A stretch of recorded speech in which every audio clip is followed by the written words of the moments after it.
Hey everybody, welcome back to our Razor Dreams channel. Today I just want to take a look at a couple of things that we are using in order for us to rewire my Razor. Behind me I've got my Turbo S. I've added a lot of electrical things to this, and I know a lot of you will out there as well. So there's a lot that actually goes into making sure that your wiring is correct and done right when it comes to the installation of it. So I'm just going to kind of wing this video for you all to kind of show you all the products that I'm using and how I'm using them. I think this will give you a really good idea of a foundational inventory of tools that you'll want to have on you when you're doing things like this. For example, we're wiring up some new LED 5150 whips. We've got some aux beam lights from our sponsor aux beam. We've also got a lot of our rock lights that we're installing, and we're running wire bundles from the front of the Razor to the back in order for us to use our rocker switches. So we're installing a bunch of these things into the side-by-side, and they need to be done right. Okay, so let's just go ahead and start with some of the more important tools that you're going to want to use. My favorite is definitely this. This is my wire stripper. I got this from basically everything, unfortunately, is from Amazon. Today it's like almost impossible to go to a brick and mortar store locally and get the things that you really need, specifically the things that you need, because it's just way easier and there's much more options online to find the specific parts or tools or the things that you need. So all Amazon basically. But this wire stripper is pretty sweet. It's really easy to use. You literally just put, let me see if I can get a wire. You know, you literally just put a wire in here and it strips it for you. Super easy, fast. This cuts your time like more than half. The traditional ways people do these, I would used to use a razor and just kind of slice that and pull it off, and that's, I mean, it's effective, but you can also cut some of the copper strands in the wire itself, and you don't want to do that. You want as many strands as possible, and this keeps basically all of them. Every once in a while it'll grip it a little bit too tight when it's pulling it out, and it'll pull some of the copper strands out, but nonetheless, obviously this is one of the coolest tools that I have in my toolbox. The link will be in the bottom for all of the tools that I'm using and showing you. So yeah, this thing's pretty cool, and there's all kinds of different ones you can get. The next item is my diagonal cutter. So I'm a big Husky fan. I get all of my tools typically from Home Depot, unless I'm buying a wrench or a socket, which is going to be a Crescent wrench or Craftsman, excuse me, and then I'll go to Lowe's. But this is a diagonal cutter, and it's very effective at cutting the wire. They're very strong and easy to use. So yeah, a very handy tool to also keep in your pouch, in addition to some needle nose pliers. Now, I also use a blade. So for example, this is my utility knife that I'll use, and I'll also use just a straight up razor blade, the little block ones, and that is for cutting thicker diameter wire that you can't always get with your wire strippers. So we will take this every once in a while, and I'll just kind of slice that top piece off so I can expose the copper wire in there, and I think that's a really good methodology for doing that. So it is effective. You will use that every once in a great while, but there's things you need to do in order for you to cover the wires once you're joining them together, and for that I use a couple different things. First and foremost, I'll use shrink wrap. So here's just a couple examples of the shrink tubing, you can call it, that you would buy, and you can buy these in kits for very they're inexpensive. You can buy kits for these kits of these online, and basically you put these over your wire, right? So if we were joining two wires together, we would join them together in there first, and then you would heat this up and it would cling on to the wire. There's a lot of these that do not have a, usually they'll sell these with adhesion inside, so it also puts a level of waterproof protectant around But if you don't have waterproof shrink tubing, you can always use silicone, and I do that quite often actually. So when I'm soldering wires together with my solder iron and I put the shrink tube over it, I will throw some silicone in there, and as this tubing shrinks around it from the heat, it'll actually push that silicone out, which allows me to know that it's got a really good watertight seal in there, and it does work. It's very effective. It usually dries within a day or so, but yeah, I definitely do that all the time. So I also bought a couple things online from Amazon, and I'm going to show you a good example of one of the kits that I did buy, and I'll break more of these things out as this video goes on. But here's a really good example of a shrink tube set that I bought. Just a little guy, and you will be able to see that all these are in different sizes. These do have adhesion already in them, so as they shrink, they will form a really tight grip on there, and there's all kinds of different sizes for your different American wire gauge cables that you're using, AWG. And then there's some of this, and I also bought a little bit more today at the Home Depot. So this is a bigger piece of shrink tube that I'm going to use to connect one of the main power cables to an extension on the razor, so that way I can better wire everything up. And I'll show you really quick what we're doing inside of the razor as well. So these connectors, you'll send a 4 gauge wire into a 4 gauge wire, and this will actually act as a connector. This is called a splicer or a reducer connector, so you can make a smaller wire into a big wire or vice versa, and then this is going to go over that and it's going to shrink to make sure that it's insulated properly. All right, so moving on, there's also a couple things that you want to consider when you are wiring up your devices, your lights, your electronics, whatever. I've seen everything from air compressors in these to amplifiers for stereo systems. These are really cool too. These are inexpensive, and these are little fuse. These are inline fuse attachments that you can put in between your accessory and the battery, or however you decide to mount that up. We've also got a bunch of rocker switches. I've actually got a lot of these switches from older projects, so I just really keep all the stuff that I get. When I buy something, a lot of times it does come with a wire harness, but I don't like using some wire harnesses because they're just a little bit too much. They're a little bit too messy, but I do keep a lot of the parts that come with it, because you never know when you're going to need it.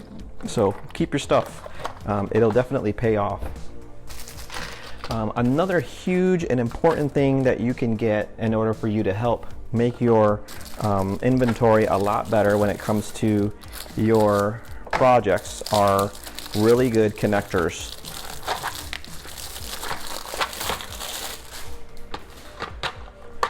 So what we've got here is some connectors that you can also get with adhesion. So these are really great at keeping your, I don't want to say you're going to keep your connections waterproof, because they're not waterproof, because even if this part is waterproof, obviously this is exposed, so you're not going to waterproof any of these things, but what you are going to do is be able to create a really good connection.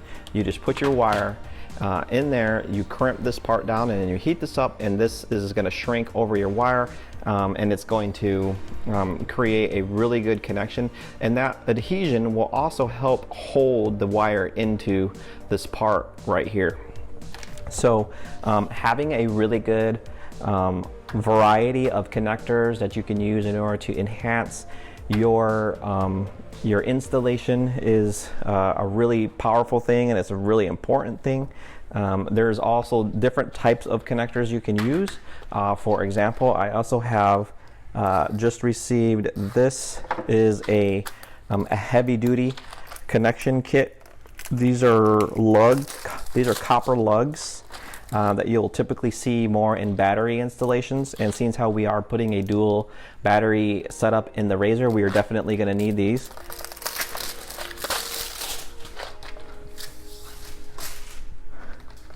So what we've got here is all the way down to from 12 AWG, which is American wire gauge, to 2 AWG. It's a really good setup here. So we have the different types of sizes for the different types of projects. And I think we'll definitely be using this. We did get a nice, I think it's a 38 amp hour AGM Duracell battery, which is going to be our secondary battery that we're going to be using. So those will work out just perfectly for that. Now there might be other opportunities when you have to install many different circuits. I need a break. And that's what we got these for. These are terminals. Now these, I will say my experience tells me that if you're going to use something like this, you might want to go ahead, and I don't have an example of this, but online you can find fuse panels that you would see in maybe like an older vehicle, but they're smaller fuse panels, and they have these types of, it's got this type of principle, but every single terminal has its own fuse. It is much better laid out. However, these do come in handy if you want to just add a couple small accessories and things like that. I do have quite a bit of different varieties in here. This is actually the terminal from my old RZR 900 Sport that came with the unit. So I still have this, so keep your things.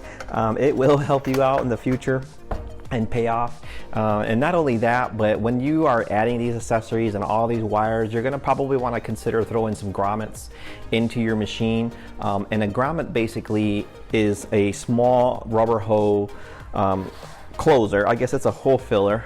Okay, a grommet that you would drill a hole into your sidewall, your firewall, or wherever at in the RZR, and then you would put this in that hole, and this would allow you to feed wires through that firewall without having a hole essentially in that firewall to let water and things and contamination in and stuff like that. So these are really good, but they do come in so many different sizes. If this is something that you want to consider using, make sure you're getting the right sizes, the right thickness as well. You're definitely going to want to measure the thickness of your sidewall. Just kind of glancing in the back and realizing and knowing what I know, I would say it's probably about 1/4 inch thick, that main firewall between the driver and passenger in the front of the hood, where you're going to be running through those accessory cables in order for you to run it all the way through the back of the unit. But there's just a couple other things. These are what we call ferrules. You will see these used quite a bit. And basically these are for, you would see these more on amplifiers, right? So if you have an amplifier and it has a connector with an Allen screw in it, and you're putting your wire in there and you've got to screw that wire down to fasten that wire to the amplifier, well, these make it much more effective for you to do that. You will actually put your wire into one of these and then it'll come out. You can put this entire assembly into the connection, and then you can screw your screw down on it, and this will actually clamp onto the wire and it'll hold it much more effectively. It's a much better connection, and these are also extremely affordable. They're very inexpensive. They come in all different types of sizes, and definitely get one of these kits. It'll cost you like $7 to $8. They're really cheap, but that's also there for those. And then you have also some wire. This is for more of organization. This is a small wire clamp. You will put a wire in here and you will just basically screw it somewhere. Now a lot of folks won't think of these types of things and use these because they probably don't want to drill into their RZR. But I mean, if you are putting these in areas where you're really not going to see them, it does help you with cable management. It's not going to create a huge hole in your side-by-side or anything like that, and it is very effective, and it looks a lot better too. So these are really good. In addition, so many things I use. This is some wire harness tape. Now these wire harness tapes also come in huge bundles. I bought 5 of these for about 10 bucks. But man, these things are super nice. They make your installation look extremely professional, and they do last for quite a while. If you look on your side-by-side or whatever you're putting this on, you will see a ton of wire harness tape. Every single place you see a wire harness as well. So very affordable, very effective, and it makes everything just look so much better and organized. I will tell you also, the wiring is probably one of the more crucial things that you're going to want to use. Now the only wiring that I have to show you, I have 2 different types of wiring that I use. Okay, the first one is usually what I'll do is I'll buy about 100 feet of 12 gauge or 10 gauge wire. I don't like to go any smaller than a 12 gauge wire because it handles more amps. It handles more volts, and it's much more safe. The last thing we want is an electrical incident where it causes a fire because you're using wiring that's too small and it's got too much amps and it just burns up. We don't want that. So my recommendation would be to stay with some 12 gauge 12 gauge wire. The more effective thing to do is to find some 12 gauge wire that is already combined with the positive and negative wire in an overall insulated single cable like this. Now if you look in here, you will be able to see that this has the red and the black, which is your positive and negative. However, I would say if you're creating like your own wire harness, like I created a huge bundle so that way I could run a bunch of wires from the front of the RZR where all my toggle switches are to the back where a lot of the cables are going to be connected, actually connecting into the accessories. I used the single wire and I used multiple colors for it, and basically what I did is I rolled them all up and I wrapped them in the wire harness tape so that I just have one large bundle that goes from front to back. So every time I want to add another accessory, I don't have to worry about running cables all the time through the RZRs. They're just always there, ready for when I need them. And to this day, I think I've used about 5 out of the 6 that I have running through the RZR, so I have one left. I used one for the remote and the amplifier. We've got dome lights, we have rock lights, whips, we have side viewing lights, all kinds of stuff. But hey, I appreciate everybody hanging out with me and checking things out. Like I said before, I'm going to go ahead and show you what the RZR looks like. You probably have already seen it a couple times in this video, just so that way you can get a really good glance at how things look. If I'm missing anything, or if you have a really cool tool that you use, please let me know so that way I can check it out. I think one of the ones that I'm already thinking of right now is a wire crimper. I don't really have a good wire crimper, and I wish I did. What I'm using to crimp my end connections and things like that is this part of my wire stripper, and it's okay, it works, but I wish I had a better one that didn't take as much like energy in order for me to crimp it, because this is not the greatest one to use. I think if I was to get another tool right now, that would probably be the one I would want. But anyway, folks, thanks a lot for tuning in. I'll check you next time, and peace.